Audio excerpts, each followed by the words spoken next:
주제는 20차씩. 자, 그래서 선생님이 나중에 혹시라도 내가 교육감이 된다면 정치를 바꾸도록 할게. 할 거 같니? 할 수 있을 것 같아요. 도전해볼게. 자, 오늘의 주제입니다. 흥선 대원군입니다. 우리나라 역사에서 굉장히 중요한 인물이고요. 우리나라 근현대사의 시작 이 아저씨야. 자, 교과서는 176종인데요. 자, 우선 선생님, 근현대사가 뭔가요? 자, 여러분, 우리 역사가 아주 오래전엔 고대, 그 다음에는 중세, 그 다음에 근대라고 배우는데요. 자, 이거 만든 아저씨가 누구냐면 세계사에서 칼 마르크스라는 아저씨가 있었어. 이 아저씨가 만든 게 공산주의 만든 아저씨인데, 이 아저씨가 역사를 공부하다 보니까 역사는 발전되어 왔니? 쇠퇴되어 왔니? 점점 발전되어 왔어. 근데 이 아저씨가 뭐라고 했냐? 아주 오래전, 아주 먼 오래전에는 얘들이 일을 했다. 얘들이 죽으라 일했다. 누구게? 노예. 그러다가 중세 유럽에서는 얘들이 농사짓고 살았어. 노입니다. 기억이 날 때만 하죠. 농노라고 하면 말하지만 정말 훌륭하고. 자, 그러다가 산업혁명 때 공장에서 일하는 누가 일하다? 노동자. 이때부터를 마르크스는 뭐라고 했냐? 근대라고 했어. 근대. 자, 이때는 고대, 이때는 중세. 자, 노동자 계급이 탄생하고 이제 막 개인이 돈을 가지고 생산성을 마음껏 쓰는 자본주의, 이때부터를 우리가 근대라고 부르자라고 했거든요. 마르크스라는 아저씨가. 그래서 조선은 과연 언제부터 근대인가? 라고 질문하면요, 보통 이 아저씨 때부터 근대라고 해요.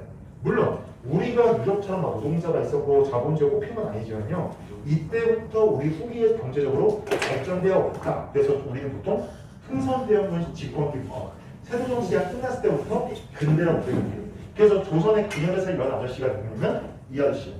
그래서 여러분, 흥선대원군의 역사, 조선 후기에 어떻게 했는지, 그리고 흥선대원군은요, 망해가는 조선을 살리고자 노력했던 아저씨 중 하나입니다.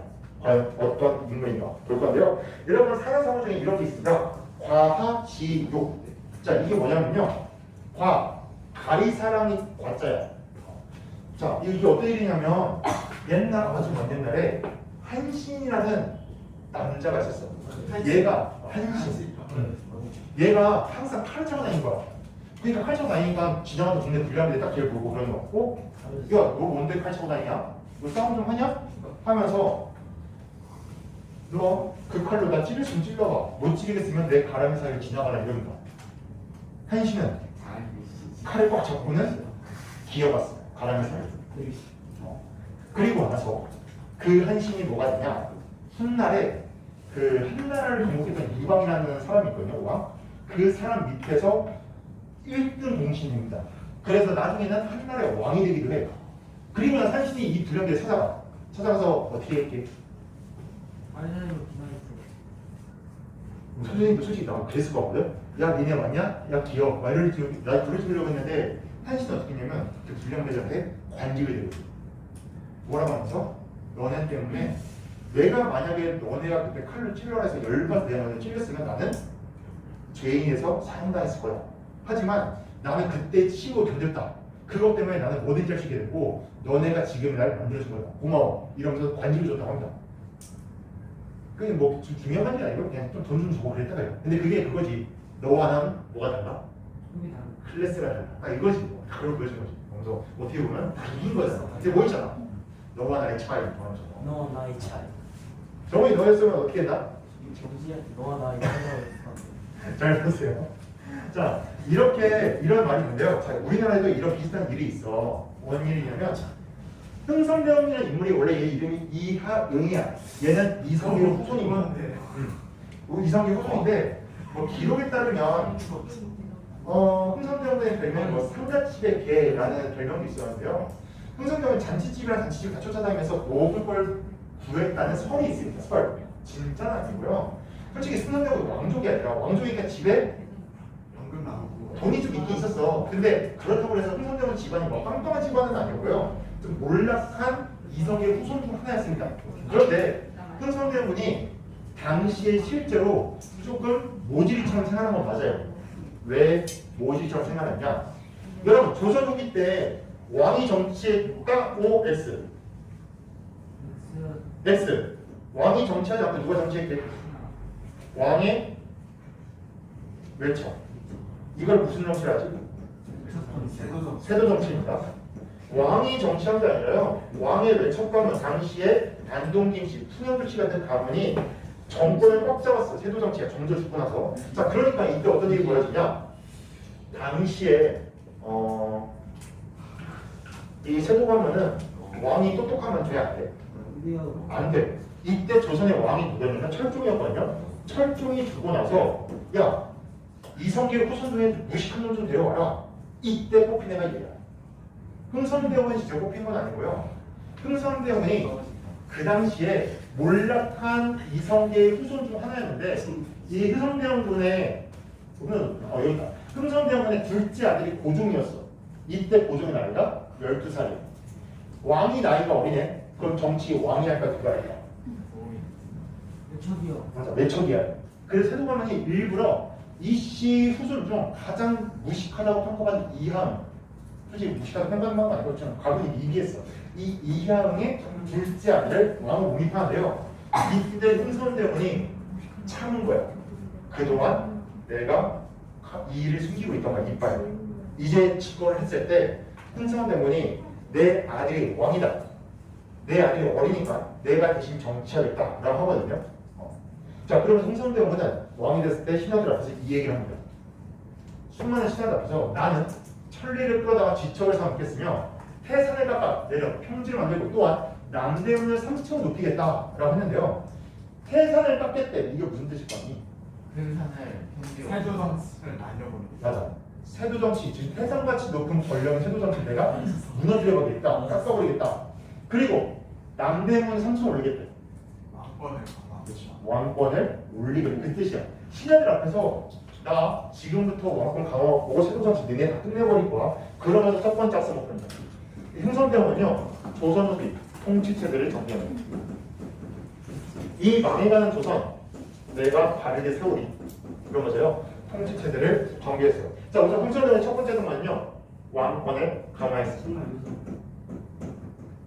왕권을 강화하기 위해서 했던 첫 번째 사건, 우선 이 당시에 권력을 갖고 있던 왕의 외척 세력, 바로 세도 정치를 평가해버려.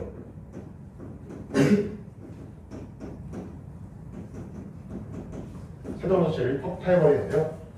이거는 그냥 찾다 보니까 막 되게 재밌는 이야기들이 되게 많더라고. 진짜는 아닌 것 같고요. 어떤 이야기가 있냐면 이때 안동김 씨 중에 김경기라고 되게 유명한 사람이 있었는데 흥선대원군이 왕이 되기 전, 그러니까 자기 아들이 왕이 되기 전 자기가 대원군, 여러분 참고로 대원군이 무슨 뜻이냐면 왕의 아버지를 대원군이라고 불러요. 왜냐하면 고종 같은 경우에는 평민이었다가, 그러니까 왕족이었다가 왕이 된 거잖아요. 그래서 흥선대원은 원래 왕이 아니야. 왕이 아닌 사람 중에 그 왕 된 사람 중에 아버지를 대원이라고 부르는데요. 흥선대원의 대원군 되기 전 김경기라는 사람한테 모욕을 당한 적이 있습니다. 어떻게 왕족이 그렇게 상가집 땅에서 잔치집에서 빌어먹고 사냐? 그래서 흥선대원이 김경기라는 놈을 속으로 죽여버릴 거야 말이고 있었대. 그다음 대원군이 됐어. 김경기는 간 거야. 가서는 김경기들이 밥 같이 좀 먹자 해서 김경기들 밥을 먹어. 근데 갑자기 흥선대원이 음식을 딱 뱉더니 너 여기 독 탔지? 이러는 거야. 왜 그랬을까? 뭐라 하려고? 그치, 나 독살이라고. 누구 죽이려고? 그 안동김 씨 죽이려고. 그랬더니 김경기가 어떻게 했게? 김경진이요? 김병기. 김경진. 병기라는 아저씨가 흥선영이 딱 먹더니 그냥 괜찮은 음식 줬는데 미식 못해 딱 했더니 너 나 독살을 했지? 이렇게 한 거야. 그래서 김경기의 선택은? 어떻게 알았지? 음식이 독이 없어. 없는데 근데 죽이려고 했나? 왜 이게 됐던 거야? 유럽이 김경기에서 어떻게 했을 것 같아? 마셔요. 뭘 마셔? 독을? 자기가 먹어요. 뭘 먹어? 먹어요. 술을요, 술을. 이때 실제로 기호절, 실제는 아니고 그냥 이런 야사 중에 하나인데 김경기가 승선이 뱉은 음식을 먹었다고. 이거 여기에 독이 있다 없다? 없다. 그래서 승선이 아주 기가 막히는 거라. 이런 애가 내 아들이어야 되는데 막 이런 설이 있다고. 그만큼 흥선대원군은 당시에 외척가문, 세도가문을 끝내버렸던 사람입니다. 그래서 외척가문이 갖고 있던 권력을 없애기 위해서요. 이 비변사를 혁파시켜버려. 근데 선생님 방금한 얘기는 그냥 웃자본 얘기고요. 뭐 실제 기록은 안 남아있으면 설 중에 하나야. 다양한 설 중에. 자, 그만큼 승성대원은 이때 세종대를 끝내기 위해서 비변사를 혁파시켜버린다. 조선 후기 때 임진왜란과 병정을 한 이후에 모든 국가의 권력을 집중했던 이 비변사를요, 세종정치가 이걸 이용하거든요. 이거를 끝내버리고 다시 왕과 신하들이 함께 정치를 논의하는 조선 초기의 정치기구 의정부를 부활시켜. 자, 그리고 어떻게 하면 세종 가문의 저런 경제적 기반 그리고 저들의 인재 시스템을 무너뜨릴까? 여러분, 조선 중기 때 살인매들이 계속해서 지방에서 여기서 후배들 가르쳐서 정지 입문시켰거든요. 지방의 살인 조사팀. 그 서당 서원 서원 훌륭한. 서원을 정리합니다. 흥선대원은요, 어떻게 하면 저 세도관문들 양반 세력을 우리가 노른 세력을 꺾어버릴 수 있을까? 서원. 당시에 서원을 꺾어버리는데요. 세도 정치를 끝내기 위해서 서원을 끝내버리는데, 서원이 뭐냐면 지방이 만든 살인학교야. 그런데 이 서원을 만들면 어떤 특권이 있냐면 국가가 세금을 깎아줍니다. 세금 안 내도 되고요. 국가가 땅도 줘. 그 땅에서 예를 들어 이런 거야. 안성에다 너희 여기다 서원을 딱 만들었잖아. 비용소에다가. 그럼 이 주변 농민들은요, 여러분한테 세금을 갖다 바쳐요. 세금 10분의 1씩 나라에 바쳐야 되는데 서원에다가 갖다 바칠 권한을 남겨줍니다. 근데 문제가 있어. 서원이 딱 10분의 1만 받았을까? 아니요. 아닌가. 백성들을 엄청나게 수탈하기 시작해. 그러니까 손대원이 이런 약품들 서원 내가 다 정리할 거야 라고 하는데요. 여러분, 서원이 어떤 공간이냐면 공부를 가르치는 장소기도 하지만 공자나 유명한 사람을 모시는 사당이기도 해. 대표적인 서원 중에 가장 유명한 서원이 여기야. 지금 보시면요, 원님위의 감사, 감사의 참판, 참판의 판서 이런 인데 승지위의 임금, 임금 위에 뭐가 있다? 만동묘지 만동묘지. 이게 뭐냐? 어떻게 임금 위에 더 높은 사람이 있을 수 있어 없어? 없어요. 없어. 근데 이때 이게 뭐냐? 저기 칠곡 괴산에 가시면요, 화양계곡이라는 곳에 화양서원이 있는데 여기가 송시열을 모신 서원이야. 송시열은요, 살인에서 노론계파의 대빵입니다. 조선 후기 모든 정치 권력자들의 대표가 이 아저씨였어. 이 아저씨를 모신 서원이야. 이 아저씨가 만든 서원이야. 그만큼 권력이 어땠냐면 셌어. 근데 이 송시열이 여기다 만동묘라는 걸 만들었는데, 만동묘가 뭐냐면 임진왜란 뒤에 우리를 어떤 나라가 도왔지? 청나라가 아니고 명나라야. 명나라 황제를 모신 사당이야. 근데 송시열이 얼마나 이 사당을 중시했냐면, 여러분 이게 만동묘에 올라간 계단이거든요. 계단 높이가 지금 어때? 굉장히 가파라. 왜 저렇게? 사람들만 올라갈 수 있어요. 아니야. 그러니까 계단 턱이 되게 높아. 왜 턱이 높게 만들었게? 계단 턱이 높아. 어린애를 장난 못 치게. 아, 잠깐만 지금. 여러분 계단 턱이 높으면은 이렇게 가기가 힘들잖아요. 그래서 옆으로 가라는 거야. 즉 정면으로 올라오지 말라는 거야. 주민은 올라갈 수 있어요. 지금 다리가 기니까 그럴 수 있을 것 같은데 이때 당시에 조선 사람들은 옆으로 기어갔대. 그래서 옆으로 이렇게 정면으로 바라보지 말라고. 그만큼 사대주의의 절정인 장소입니다. 그런데 이렇게 당시에 만동묘, 송시열, 그 서원, 이 화양서원을요, 흥선대원이 깨부셔버려. 여기 혁파시켜버린다. 그만큼 여러분, 흥선대원은요, 백성들을 괴롭히는 이 서원, 그리고 세도정치기의 뿌리를 뽑기 위해서 서원을 정리하고 세도정치의 모든 권력을 다 약화시켜버려. 엄청난 힘인 거지. 자, 그런데 양반들이 그거 반대 안 했을까? 네. 했어. 근데 꽁뻑 죽습니다. 왜냐면 흥선대원이 칼을 딱 잡았거든요. 그리고 흥선대원은요, 왕권을 강화하기 위해서 다시 경복궁을 증거합니다. 여러분, 경복궁 조선의 정궁입니다. 그러다가 임진왜란 때 선조가 도망을 가니까 백성들이 열받아서 불을 켰는데요. 이런 경복궁을 다시 세웠어. 중건시켰는데요. 이거 돈 엄청나게 드는 사업입니다. 그러니까 그 당시에 처음에 백성들이 기쁜 마음을 했어. 그런데 문제가 생겨. 저걸 한 절반 정도 지어질 때요, 불이 나서 다 타버립니다. 그러니까 다시 재료를 구입하고 인건비도 다시 줘야 돼요. 근데 국가에 뭐가 없어? 돈이 없어. 그래서 국가가 어떻게 하냐? 이게 최신 좋았으나 문제점. 국가가 돈이 없네? 그럼 어떻게 했냐? 이때 흥선대가 치트키를 써. 방백전이라고 만들거든요. 치트키야. 방백전이 뭐냐면요, 여러분. 이게 지금 보시면 삼성통보라 그래서 그 당시 역전이니까 이거 하나가 지금 가치를 치면 생긴 검색해 봤더니 뭐 정확한 건 아니지만 한 5만 원 정도 합니다. 5만 원. 그런데 잘 봐봐. 이 단백자는요, 상품 통보 100개가 이 단백자 하나야. 그럼 얘는 지금의 500만 원 정도 하는 겁니다. 이 500만 원짜리 수표를요, 무한대로 찍어내서 시중에 풀어버려요. 그래서 그거에서 필요한 물건을 다 삽니다. 그러면 왕실이 국가가 돈을 무한대로 찍어낸 다음에 필요한 걸 다 샀어. 그 시중에 돈이 막 풀려 나왔어. 화폐의 가치가 어떻게 되는 거야? 맞아. 폭락하고요. 물건 가격은 올라가는 거야. 그러니까 당시 이 단백전은요, 오점 후기에 경제를 혼란에 넣어버리고요. 그리고 흥선대원은 백성들한테 이것까지 넣어. 원납적. 원하는 백성만 납부하는 세금이야. 이름 멋있지 않니? 원하는 백성만 세금 납부하세요 그랬는데 이런 거지. 소수들이 여러분 집집 돌아다니면서 칼 들고 다니면서 원하면 내세요 하는데 여러분 낼 거 안 낼 거야. 내야죠. 그렇지, 내라는 거지. 거의 반경제적으로 다 얻습니다. 그러니까 이런 식으로 돈을 뜯어왔던 게 전북 거예요. 그래서 흥선대원이 나중에 욕도 먹긴 해요. 그래도 평가해야죠. 저게 잘한 행동일까? 못한 행동일까? 한번 여러분 좀 평가해보세요. 만약에 지금 경복궁이 안 지어졌다면 어땠을까? 하는 것도 한번 생각해보면서. 그리고 여러분 무덤을 지금 보시면 이게 유명한 무덤인데 이런 보면 무덤에 나무가 되게 많거든요. 저는 영방가들의 무덤에 있는 나무까지 400원 흥선대 무덤. 나무 필요하다. 그러니까 엄청나게 당시 백성과 양반을 괴롭혔지만 그만큼 왕권을 강화하려고 노력했던 거고요. 그리고 흥선대원은요, 백성들을 위해서 세도 정치를 끝내고 어떻게 하면 백성을 안정시킬 수 있을까? 민생 안정을 위해서 노력하는 거죠. 자, 왕권 강화, 민생 안정. 자, 여러분, 조선시대 때 백성들 살기 좋았다, 힘들었다? 힘들었다. 왜냐면 이때 관리들이 무슨 물량을 뜯어왔다? 세계. 맞아, 3개. 남. 그거를 삼정의 물량이라는데요.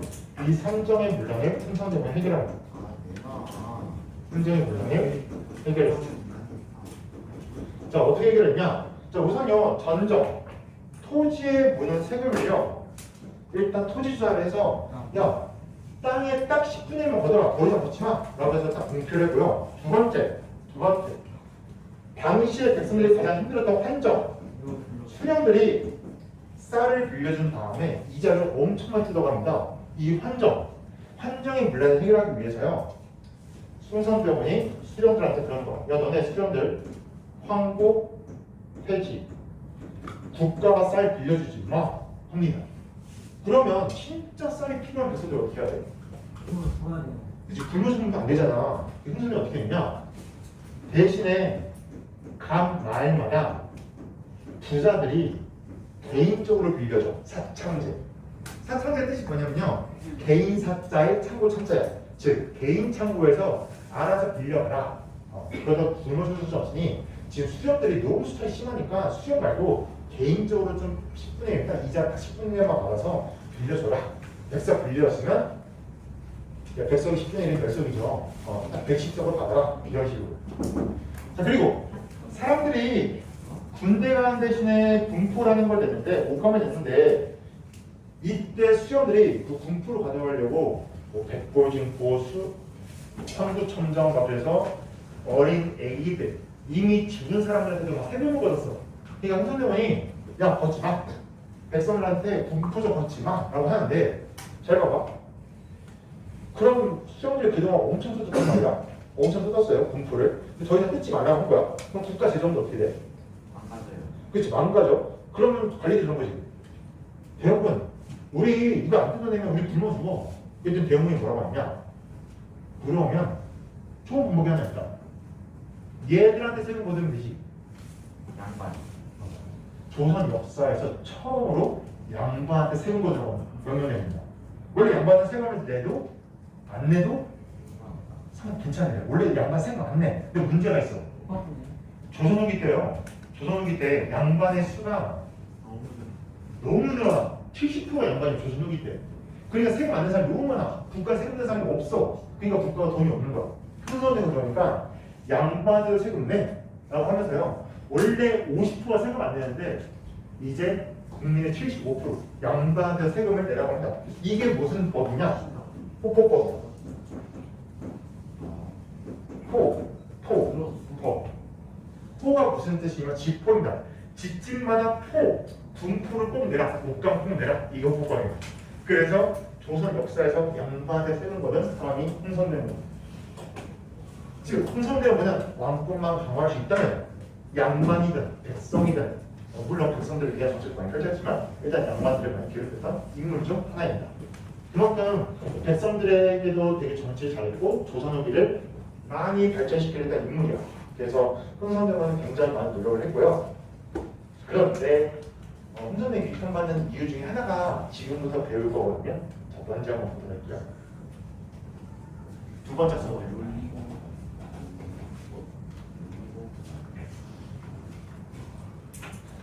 자, 두 번째 써. 흥선대원군이 욕먹는 이유 중에 하나가 이것 때문인데 욕먹다기는 좀 그렇고 좀 비판을 받기도 해요. 통상수교 거부 정책인데요. 여러분, 통상수교 거부 정책인데 통상이 뭐냐면 통하다 상업을 즉 상업을 하고 수교 외교를 맺는 것을 어떻게 한다? 거부한다. 우리는 다른 나라랑 교역하지 않겠다라고 했는데요. 자, 왜 그랬냐? 흥선대원은 이때 다른 나라들, 특히 유럽 국가들이 이때 아시아에 막 넘어왔을 때야. 물건 좀 팔아달라고. 왜냐면 유럽은요, 흥선대원 집권해서 1800년인데 이때 유럽은 산업혁명에 성공해서 엄청나게 많은 물건들을 만들고 있었어. 물건을 만들었으니 어떻게 해야 돼? 팔아야 돼. 그걸 팔 시장을 아시아로 잡은 거야. 그래서 이때 유럽이 일본, 중국한 물건을 팔기 시작했고요. 그 다음 온 게 우리나라야. 근데 우리나라 물건 팔러 왔는데 흥선대원이 거부해버린 거야. 왜 거부했냐? 배경부터 볼게요. 배경. 이때 서양과 갈등이 일어나는데 자, 갈등의 과정을 한번 보겠습니다. 자, 우선 병인박탈 사건이 있었습니다. 병인년에 당시에 박해가 일어났는데 박해는 뭐냐면 못살게 굴었다라고 보시면 되는데요. 1866년이었습니다. 병인년에 당시에 조선은 천주교를 인정하는 나라였다 아니었다? 아니었다. 왜냐면 천주교는 평등 사상인데 조선은 평등 사상이 아니니까. 자, 이때 흥선대원은 처음에 프랑스를 선교사들을 이용해서 조금 나라를 강화시키려고 했었어요. 근데 일단 선교사들이 우린 정치에 간섭하지 않겠다. 우리의 목적은 선교다. 그랬고요. 흥선대원은 그냥 거절했어. 그리고 수많은 양반들이 천주교애들 때려잡아야 된다 하니까 흥선대원은 어쩔 수 없이 당시에 조선대에 있던 수많은 천주교를 믿는 백성들 그리고 프랑스 선교사 9명을 처형시켜버립니다. 이게 병인박해야. 이때 프랑스 선교사 중 한 명이 중국으로 도망한다. 가서 이 사실을 프랑스에 알립니다. 지금 우리나라에서 조선이라는 나라가 우리나라 사람을 어떻게 한다? 죽였다. 여러분, 만약에 우리나라 국민이 여행 갔다가 그 나라가 사람이 죽였어. 그럼 우리 어떻게 할 거야? 하나요. 그치, 화나지. 이거 외교적으로 사과해라 하면서 문제잖아. 이때 프랑스가 잘 됐다. 왜 잘 됐냐? 우리 아무래도 조선이랑 뭐 하고 싶어? 교류하고 싶어. 근데 조선이 지금 문을 막 부러잡았어. 이거 비밀로 삼자. 우리 사람을 죽였으니 너네 이거 배상 안 하면 전쟁이다. 만약에 전쟁 안 하려면 우리랑 뭐 하자? 무역하자. 우리 물건을 사. 그거야. 자, 그런데 이 사건을 일어난 게 뭐냐면요. 잠깐 여기 중간에 근데 이렇게 있을 때 잠깐 중간에 특이한 사건이 일어납니다. 제너럴 셔먼호.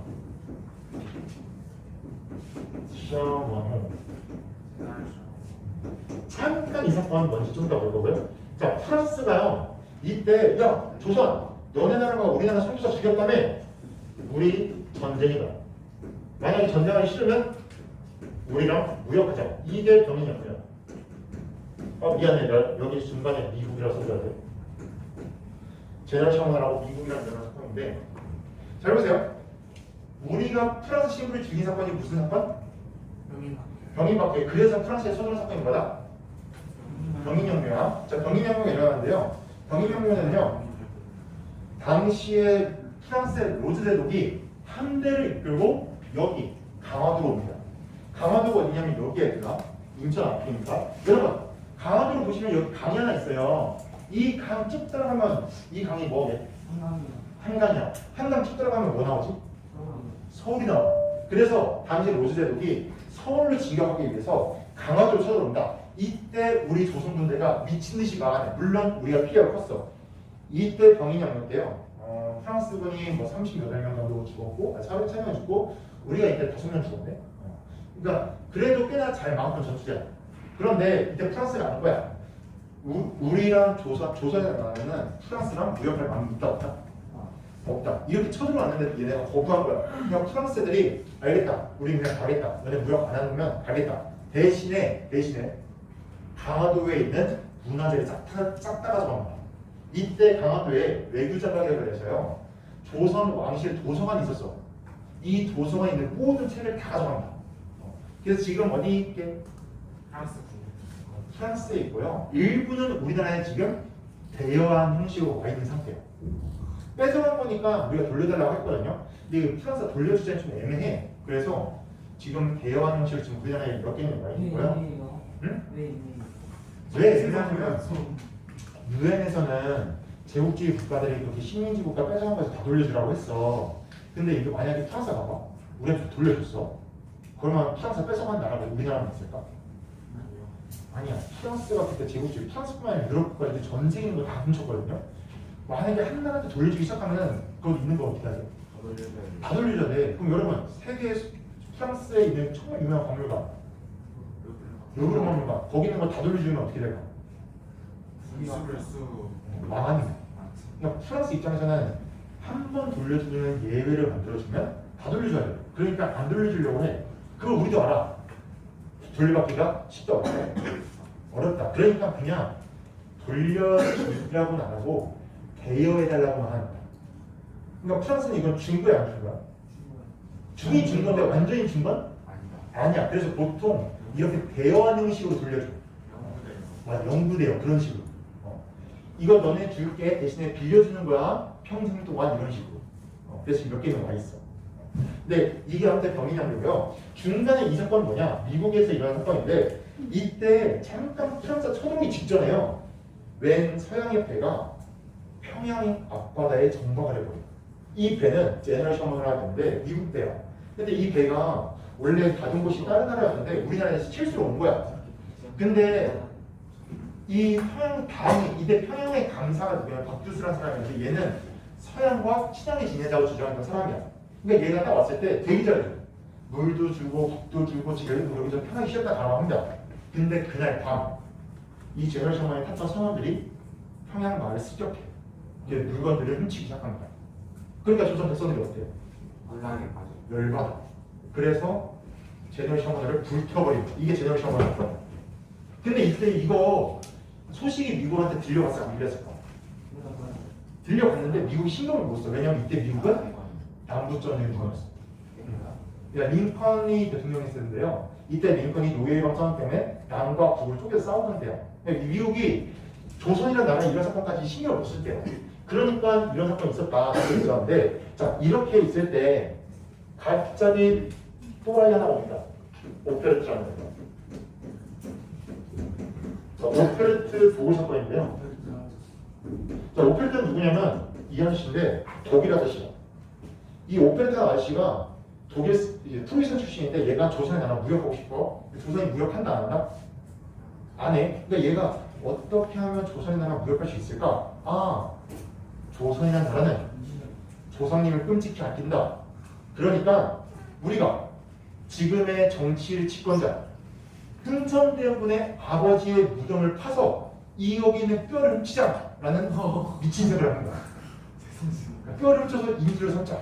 그래서 얘가 밤에 흥선대원의 아버지 남현군의 무덤을 파기 시작합니다. 근데 이 문제가 있어. 그래도 흥선정은 아까 봤듯이 이성도 후손이야. 그 승선정에 들어가서 여기 정비하거든요.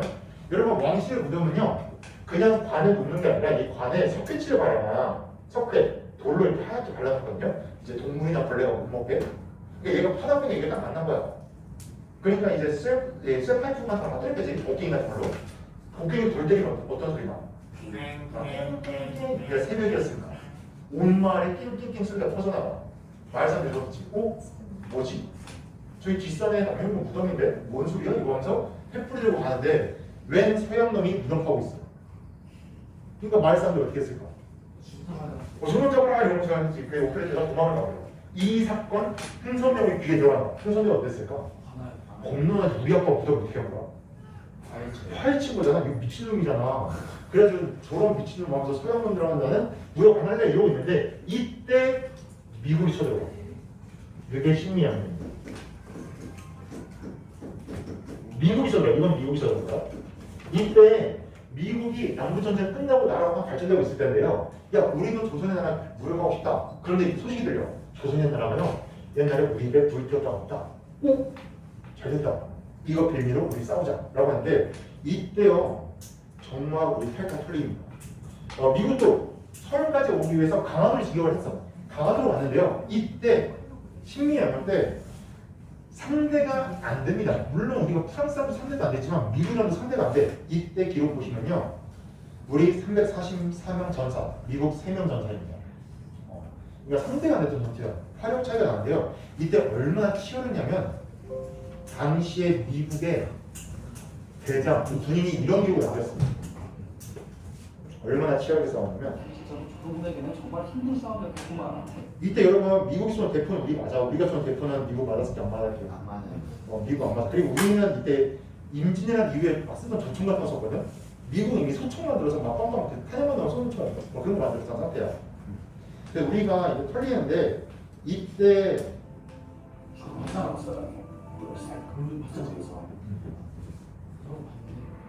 이거 방금 나는 조선군 노세지에서 끔찍한 장면을 보았어. 조선군 몇 사람이 이게 그때 기록이야. 기록이 썼어. 그 근처에 떨어진 미군의 군인 집폭탄을 폭발로 산산거리를 걸었어. 우리 함정은 뒷간판보다 좁은 짐을 쌓인 시체만 있고요. 40구나 있고 이 시체들 대부분은 분명 성곽의 흉경 너머를 내다보다가 머리에 총탄을 맞아 죽은 자들 것이오. 게다가 이들 입은 흰옷에 붉은 피가 물들어져서 적색과 백색의 선명한 배경을 이루고 있습니다. 목숨을 걸고 싸웠고요. 이런 기록이 있어. 그들은 종의 탄약을 볼 시간적 여유가 없어 창과 검을 공격했다. 쓰러진 자는 모래를 뿌려 저항했고 반복 같은 건 아예 말았다. 부상자들은 스스로 목을 집어 자살하거나 바다에 뛰어들어 익사했다. 조선군은 낡고 떨어진 무기를 가지고도 미군과 맞서 인간한테 싸웠고 그 진주를 사수하다가 죽어갔다. 아마 우리는 가족과 나라를 위해 그처럼 장렬하게 싸우다가 죽은 군인들을 다시 찾아볼 수 없을 것이다. 그러니까 미국이 이렇게 그때 썼던 기록인데 그만큼 친미연합 때 우리가 첩사하게 싸웁니다. 물론 이거를 이겼다 보기에도 좀 그렇고요. 그렇다 졌다 보기에도 좀 그렇게 미국이 왔다가 조선의 나라가 우리랑 무역할 마음이 있다 없다? 없네. 그래서 돌아옵니다. 이게 신미합니다. 그러니까 우리 그래서 그 결과 이렇게 모든 사건을 거는 결과 흥선병은 알게 된 거야. 야 서양 애들 좋은 놈이다 나쁜 놈이다? 나쁜 놈이다. 그래서 이때 흥선병이 전국에 첩화비를 건립하는 전국에 첩화비라는 걸 딱 세워요. 첩화비. 첩화가 뭐냐면 첩, 물리치자, 화, 서양 화자야. 서양놈들의 물리치자 비석을 전국 곳곳에 세워놔. 여기에 뭐라 써있냐? 양이 침범, 비전직화, 주화매론. 서양놈들이 침범하는데 싸우지 않고 사이좋게 지내는 놈들은 나라 팔아먹는 나쁜 새끼들이다 이렇게 써놨어. 즉 서양놈 만나면 싸워라. 그래서 그 결과 당시에 우리는 외세의 침입을 막았습니다. 하지만 우리는 그만큼 뭐가 늦었게 발전이죠. 왜냐면 이 당시 기술 자체는 누가 더 뛰어났을까? 서양이 훨씬 뛰어났어. 당시에 우리가 서양과 교류를 해서 발전할 수 있었는데 이 기회가 차단이 됩니다. 그래서 여러분 일본은 미국과 교역을 한 다음에 미국의 수많은 발전의 차에 다 흡수하거든요. 그래서 일본이 가장 빨리 제국주의 국가로 발전하는데 우리는 그러지 못했다는 아쉬움도 있죠. 하지만 그 과정에서 이해할 수 있지. 흥선대는 왜 그렇게 사용을 그거 안 했는지 이런 과정이 있었다는 거 아시면서 어떻게 보면